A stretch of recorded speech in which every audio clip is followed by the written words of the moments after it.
So we are on the second to last of the minor prophets, Zechariah. Now, that's not Zephaniah. That was 2 weeks ago. It's not Zechariah, John the Baptist's dad. This is Zechariah the prophet. And so we'll be looking at him. He's a contemporary of Haggai. And so he has a message to the people who are coming back from exile. His is a little bit different. Haggai was, we need to rebuild the temple. Zechariah is talking about Jerusalem and Israel in general, and that there's going to be better times for it. There are a few people out there who are of a Jewish background, and I want to thank you for staying with us. And because we come from a different theological point of view, I'm forever saying, and this is what happened, and this is how it applied to Israel, and here's how it applies to us because of Jesus. And that can be so frustrating for you because you don't see Jesus in the Old Testament.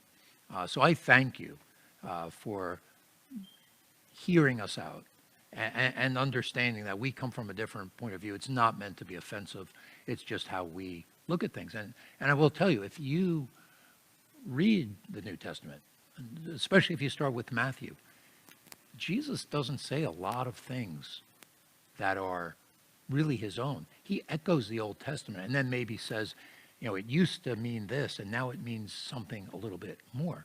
And then the Apostle Paul, he tends to echo Jesus, who echoes the Old Testament. So you can hear in Paul even the Old Testament. So there's a lot of connection points that we see that perhaps you don't, but I would say if you're interested, especially go to Matthew and read how Jesus really came to fulfill the law, not to abolish it, not to tear it down, but to show its true and ultimate and final fulfillment.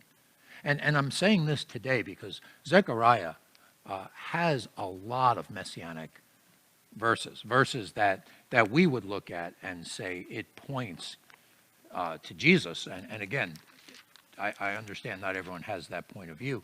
If you go to chapter 9, verse 9, it says, your king is coming to you righteous, having salvation is he, humble, mounted on a donkey, on a colt, the foal of a donkey. And we would say Jesus did that on Palm Sunday. In chapter 11, verses 12 and verses 13, it says, they weighed out as my wages 30 pieces of silver, and the Lord said, throw it to the potter, the lordly price at which I was priced by them. So I took 30 pieces of silver and threw it into the house of the Lord, to the potter. And again, we see that in the New Testament. Chapter 12, verse 10, it says, they look on me, on him whom they have pierced. And again, we would say that that's where we see Jesus being pierced. And so a lot of these verses would look that way, and you can see Jesus in them. It also talks in verse 7 and parts of chapter 7 and parts of chapter 8 about justice. You know, in chapter 7, why worry about fasting if you don't care about obeying? And put a strong emphasis on that. Again, it talks about the restoration of Israel and Jerusalem. And so there's a lot of end times prophecies intermingled with prophecies about Israel. Again, we'd say prophecies about this Messiah, whom we call Jesus. And it's a fascinating book. People who are fascinating with end times, I'm surprised Zechariah isn't quoted more, but it's very interesting. I'm not looking at any of that. Chapter 13, verses 7 to 9 is the small passage we're going to look at. And it says, awake, O sword, against my shepherd, against the man who stands next to me, declares the Lord of hosts. Strike the shepherd, and the sheep will scatter. I will turn my hand against the little ones. In the whole land, declares the Lord, 2/3 shall be cut off and perish, and 1/3 shall be left alive. And I will put this third into the fire and refine them as one refines silver, and test them as gold is tested. They will call upon my name, and I will answer them. I will say they are my people, and they will say the Lord is my God. What a great passage. Now it says, awake, O sword. It said that God, it seems to be afflicting this shepherd. And that when the shepherd is struck, the sheep will scatter.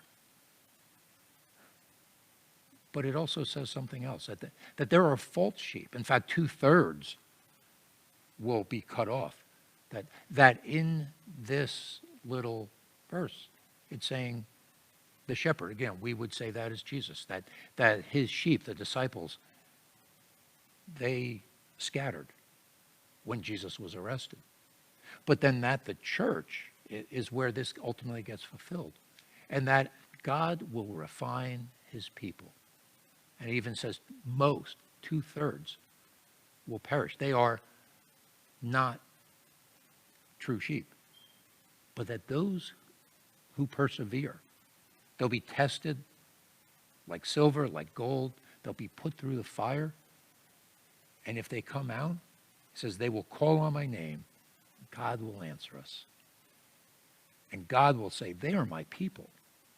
And the people will say, the Lord is my God. What a beautiful picture. Now, Jesus talks about a parable that kind of echoes this in Matthew 25. It doesn't give 1/3, 2/3, but what he says is that there are sheep and there are goats, and in that day the goats looked a lot like sheep. And so the sheep and the goats came together. And God would say to them, come in to my rest. But for you people, go out where there's outer darkness. We would call that hell. And the difference between them is that the sheep were obedient. They not only believed, but that belief turned into action.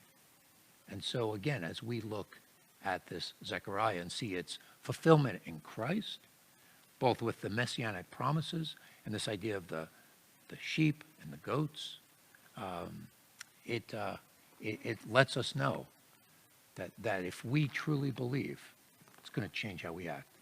Oh, by the way, for you that always see me with an iPad up on a Sunday morning, this is the actual Bible I use during the week, during my devotion times. So this is what I read with all the markings and everything else, but I wanted to use that today and look at some of the various underlyings and things that I had there. So I hope this was interesting. And tomorrow we're going to actually do Malachi because how things work out. So you'll get 2 in 2 days, and I hope as we close out this minor prophets that you have found it at least interesting, if not thought-provoking. So read Zechariah, see what you think.